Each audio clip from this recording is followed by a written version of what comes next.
Letter 1. St. Petersburg, December 11th, 1700 and some years. You will rejoice to hear that no disaster has accompanied the commencement of an enterprise which you have regarded with such evil forebodings. I arrived here yesterday, and my first task is to assure my dear sister of my welfare and increasing confidence in the success of my undertaking. I am already far north of London, and as I walk the streets of Petersburg, I feel a cold northern breeze play upon my cheeks, which braces my nerves and fills me with delight. Do you understand this feeling? This breeze, which has traveled from the regions towards which I am advancing, gives me a foretaste of those icy climes. Inspirited by this wind of promise, my daydreams become more fervent and vivid. I try in vain to be persuaded that the pole is the seat of frost and desolation. It ever presents itself to my imagination as the region of beauty and delight. There, Margaret, the sun is forever visible, its broad disk just skirting the horizon and diffusing a perpetual splendor. There, for with your leave, my sister, I will put some trust in preceding navigators. There snow and frost are banished, and sailing over a calm sea, we may be wafted to a land surpassing in the wonders and in the beauty of every region hitherto discovered in the habitable globe. Its productions and features may be without example, as the phenomena of the heavenly bodies undoubtedly are those undiscoverable solitudes. What may not be expected in a country of eternal light? I may there discover the wondrous power which attracts the needle, and may regulate 1,000 celestial observations that require only this voyage to render their seeming eccentricities consistent forever. I shall satiate my ardent curiosity with the sight of a part of the world never before visited, and may tread a land never before imprinted by the foot of man. These are my enticements, and they are sufficient to conquer all fear of danger or death, and to induce me to commence this laborious voyage with the joy a child feels when he embarks in a little boat with his holiday mates on an expedition of discovery up his native river.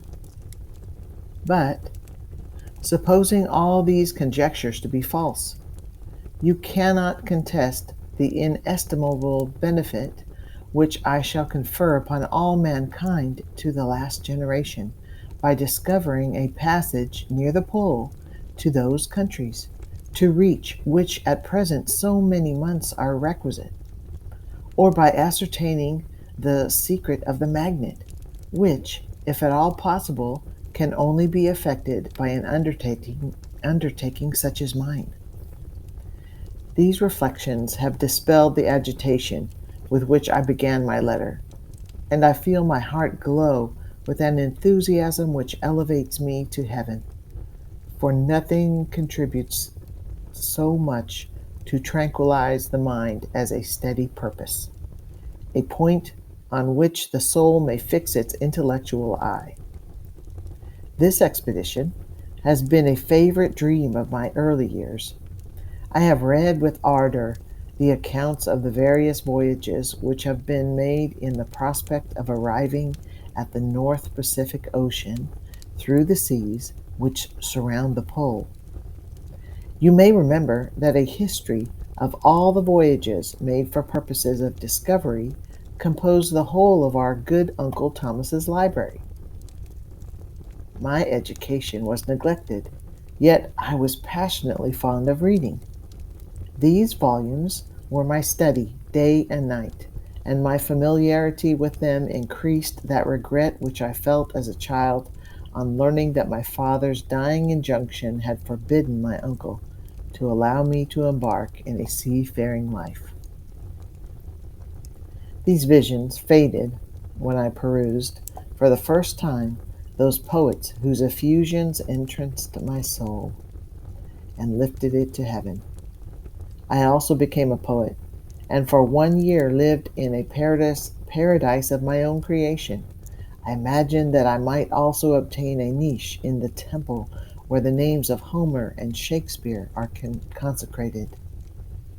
You are well acquainted with my failure, and how heavily I bore the disappointment.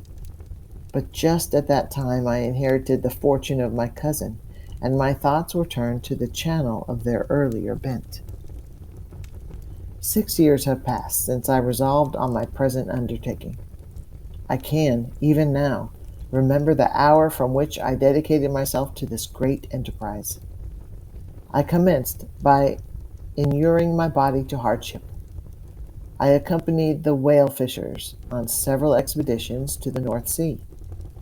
I voluntarily endured cold, famine, thirst, and want of sleep. I often worked harder than the common sailors during the day, and devoted my nights to the study of mathematics, the theory of medicine, and those branches of physical science from which a naval adventure might derive the greatest practical advantage. Twice I actually hired myself as an undermate as a Greenland whaler, and acquitted myself to admiration. I must own I felt a little proud when my captain offered me the second dignity in the vessel, and entreated me to remain with the greatest earnestness, so valuable did he consider my services. And now, dear Margaret, do I not deserve to accomplish some great purpose? My life might have been passed in ease and luxury, but I preferred glory to every enticement that wealth placed in my path. Oh, that some encouraging voice would answer in the affirmative! My courage and my resolution is firm, but my hopes fluctuate, and my spirits are often depressed.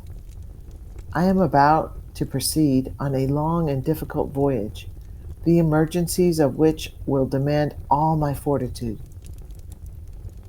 I am required not only to raise the spirits of others, but sometimes to sustain my own when theirs are failing.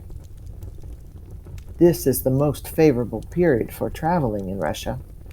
They fly quickly over the snow in their sledges. The motion is pleasant, and in my opinion far more agreeable than that of an English stagecoach. The cold is not excessive, if you are wrapped in fur, a dress which I have already adopted, for there is a great difference between walking the deck and remaining seated motionless for hours, when no exercise prevents the blood from actually freezing in our veins. I have no ambition to lose my life on the post road between St. Petersburg and Archangel. I shall depart for the latter town in a fortnight or 3 weeks, and my intention is to hire a ship there, which can easily be done by paying the insurance for the owner, and to engage as many sailors as I think necessary among those who are accustomed to whale fishing. I do not intend to sail until the month of June, and when shall I return? Ah, dear sister, how can I answer this question? If I succeed, many, many months, perhaps years, will pass before you and I may meet. If I fail, you will see me again soon, or never. Farewell, my dear, excellent Margaret. Heaven shower down blessings upon you, and save me, that I may again and again testify my gratitude for your love and kindness. Your affectionate brother, R. Walton.